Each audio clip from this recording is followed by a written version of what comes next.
Fala galera, amigos tricolores.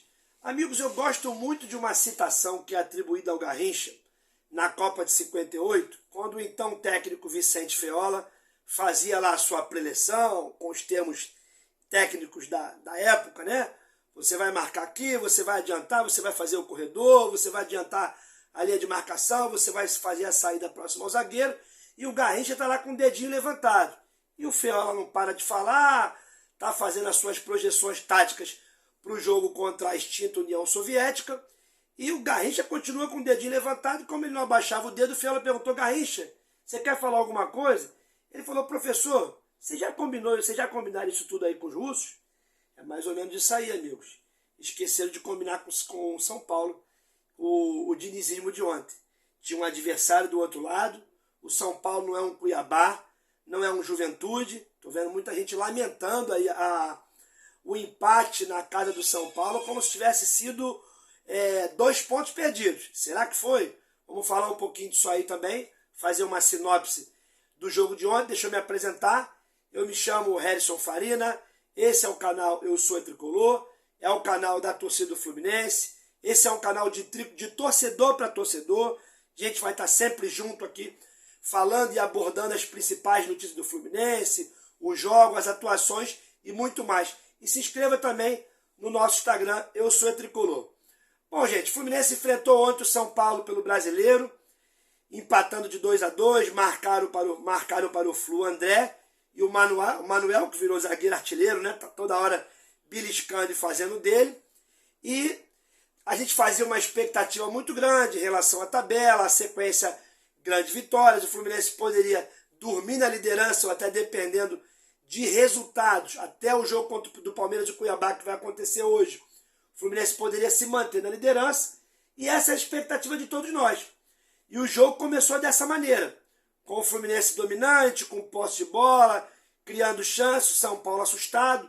O Rogério entrou realmente com uma formação que denotou um grande respeito pelo Fluminense, sacando o Caleri, que é o artilheiro, fatalmente para poder ter o escape em velocidade, já que a ideia era realmente de ficar sem a bola, porque o Fluminense ia ser dominante, então não tinha sentido ter um centroavante, porque ele seria pouco acionado. Sem o Wellington, que é um ala esquerda que joga muitas vezes no lugar do Reinaldo, que é um lateral com mais qualidade técnica, o Rodrigo Nestor, que é um volante /meia, principal articulador de São Paulo, também no banco, o que mostrou que o Rogério respeitou demais o Fluminense, botou uma trinca de volante, o Patrick, que não o volante meia, o lateral mais posicional, com a altura de zagueiro, parece o Edmar, lá o lateral esquerdo, que joga no rival aqui no Vasco, enfim, respeitando demais o Fluminense. Começou assim, Fluminense dominante, e de repente o Fluminense fez um gol, como o próprio Diniz falou, tirou um pouco o pé, não sei se por um pouco de soberba, tirou um pouco o pé, não foi contundente a criar mais chances. São Paulo igualou na força física, adiantou a marcação, parecido com o que aconteceu contra o Cruzeiro. E depois da primeira metade do primeiro tempo, o São Paulo equilibrou e acabou o primeiro tempo até superior ao Fluminense. Eu vi o jogo dividido em 4 partes. O Fluminense melhor na primeira metade do primeiro tempo, o São Paulo melhor na segunda metade do primeiro tempo. Volta para o segundo, o São Paulo melhor na primeira metade, o Fluminense melhor na segunda, depois das entradas do Nonato, que acabou dando passe para o gol do Manuel, e do Natan, que mais uma vez entrou muito bem.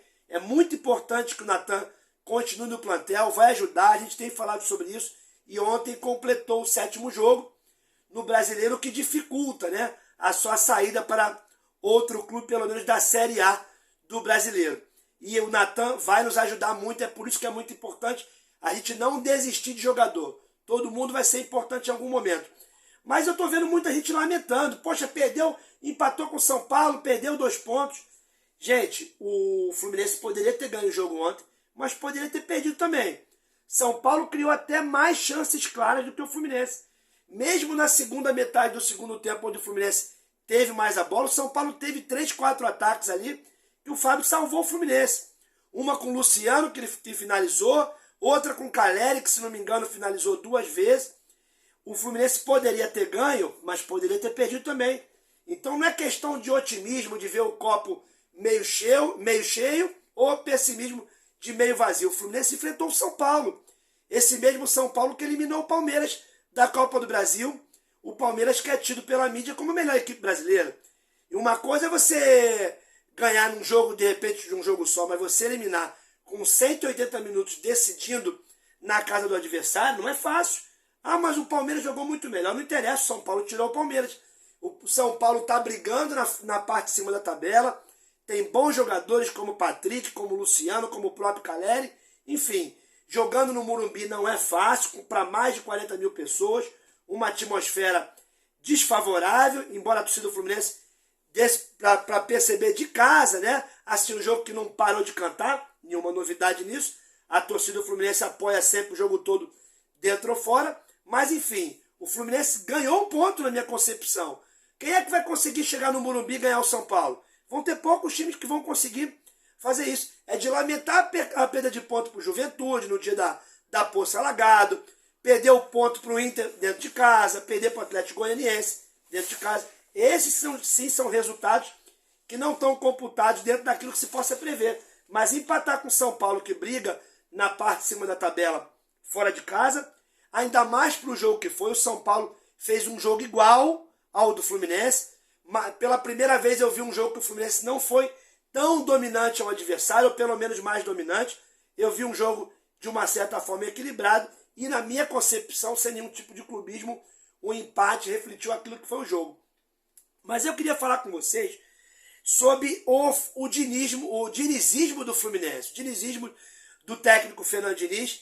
Isso está sendo cada vez mais observado. Quanto mais as bancadas esportivas falam do Fluminense, mostram análise táticas, desenhos táticos, essa superioridade numérica que o Diniz gosta de fazer, de levando para um determinado setor do campo o maior número de jogadores para envolver o adversário. Isso está sendo estudado. É o que eu falei aqui, combinaram com os russos, combinaram com o São Paulo, do outro lado tem treinador, tem estratégia. E a gente percebe pelos últimos jogos que a gente teve dificuldade em alguns momentos do jogo. O Cruzeiro impôs dificuldade ao Fluminense, mas ganhou de 3-0. Mas quem acompanhou o jogo sabe que tiveram um momento difícil. E o Cruzeiro, de repente, se tivesse um pouquinho mais de qualidade técnica, de repente teria conseguido fazer um gol no Fluminense, o que aconteceu ontem. O São Paulo criou algumas chances e duas delas conseguiu botar para dentro. Então, à medida que você vai enfrentar clubes com mais qualidade, os jogos vão se tornando mais difíceis. E esse dinizismo está sendo observado. E qual é realmente a estratégia para acabar com isso? É a mesma que o Ceará fez, que também impôs dificuldade ao Fluminense, e o Cruzeiro fez o São Paulo. Adiantar a linha de marcação, marcar agressivo, levar o número de marcadores para o setor do campo, balançar junto com o Fluminense para o setor. Isso está sendo feito. E o Fluminense tem que criar um antídoto, criar um fator novo, um plano B. Não que o Fluminense tenha que jogar de maneira diferente, mas a gente vai enfrentar adversários que vão marcar a gente na saída de bola, que vão encurtar a marcação e vão impor dificuldade para a gente. Então o que o Fernando Diniz tem que passar a fazer é inverter a lógica. Em jogos que a marcação estiver muito agressiva e tiver com dificuldade de sair com construção de trás, inverte a lógica. Joga a bola para o lado de lá, adianta o bloco de marcação para que o Fluminense possa impor aos seus adversários a mesma dificuldade que estão impondo. O nosso primeiro gol contra o São Paulo saiu exatamente assim. A gente adiantou a linha de marcação, roubamos, ligaram no Ganso, o Ganso ligou no André, ele trouxe para dentro e finalizou. Ou seja, esse é o antídoto que o Diniz precisa fazer, como o Fluminense já tem feito isso algumas vezes, de adiantar o bloco de marcação, mas isso precisa acontecer mais vezes durante os próximos jogos, para que o Fluminense saia desse sufoco de marcação que está acontecendo. E falando do Fluminense em tabela de classificação, o resultado não foi bom em relação à projeção de liderança, a projeção das nossas expectativas enquanto tricolores. O Palmeiras, por exemplo, ganhando hoje do Cuiabá, pode abrir 5 pontos com o Fluminense. Mas tem muito campeonato, o campeonato é muito equilibrado, ainda tem um turno inteiro ainda para ser jogado. O Fluminense continua literalmente na briga pelo título. No meio da semana agora, Michel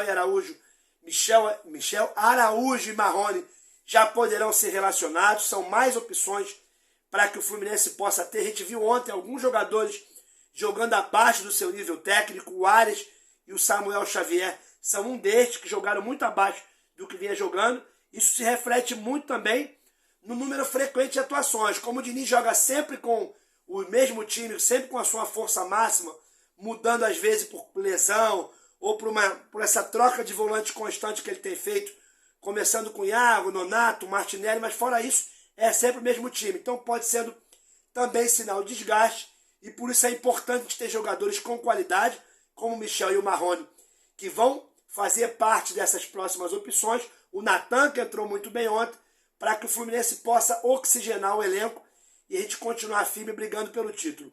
Galera, esse foi mais um vídeo do canal Eu Sou Tricolor. Agradeço o apoio de todos que estão curtindo nossa página no Instagram. Se inscreva aqui no nosso canal, deixa o dedão, deixa o like, dá essa força pra gente e a gente vai estar sempre junto falando do Fluminense e resenhando sobre todos os assuntos do nosso querido Tricolor. Obrigado pela companhia de vocês, boa noite e até o próximo vídeo. Fui, galera!